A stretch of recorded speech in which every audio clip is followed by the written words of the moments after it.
nan yaadadha anta gaarii ati naaf goote nan dubbadha jaalala madaalii namaan hin safaramne jaallatamaa ilma kee naaf laatte hin sassanne jechaan ittiin siibsuun qabu afaan kootiin aarsaa dhugaa siif kennaa gooftaa ol qabami jechaan ittiin siibsuun qabu afaan kootiin aarsaa dhugaa siif kennaa gooftaa ol qabami Yesuus koo kabajame Yesuus koo kabajame bara baraan yeroo hundaa ol qabami Yesuus koo kabajame Yesuus koo kabajame bara baraan yeroo hundaa ol qabami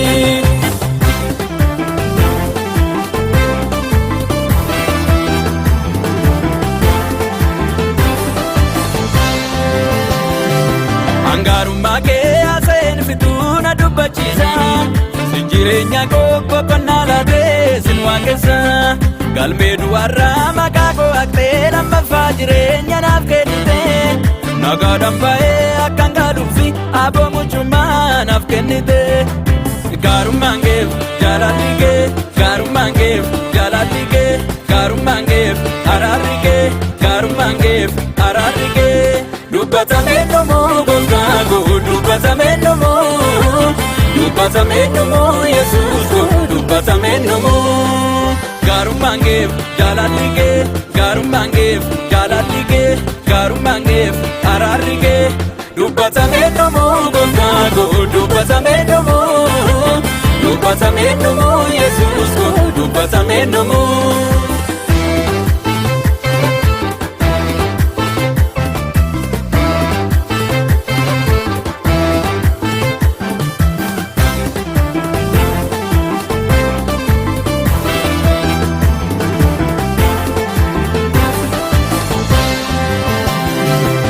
jaalalli kee anaaf yeroodhaan hin jijjiiramu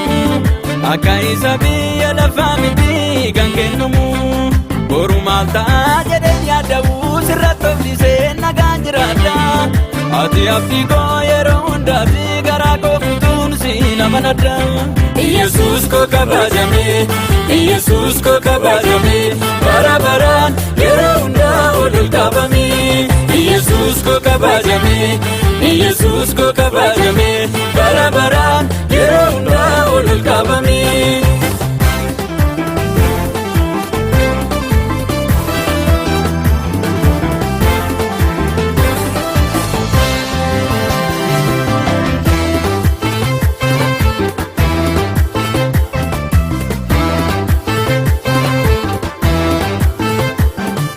Ansi malee waaqa biiraan waaqeffadhu Ansi malee ofirratti sin moosisu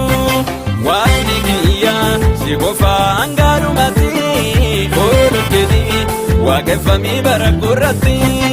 Ansi malee waaqa biiraan waaqeffadhu Ansi malee ofirratti sin moosisu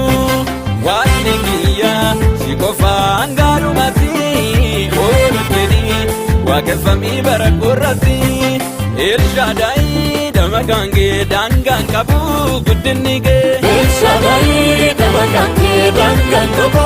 guddinni kee Alfa Omeegaa dabarri kee daangaan qabu guddinni kee Alfa Omeegaa dabarri kee daangaan qabu guddinni kee Elshadai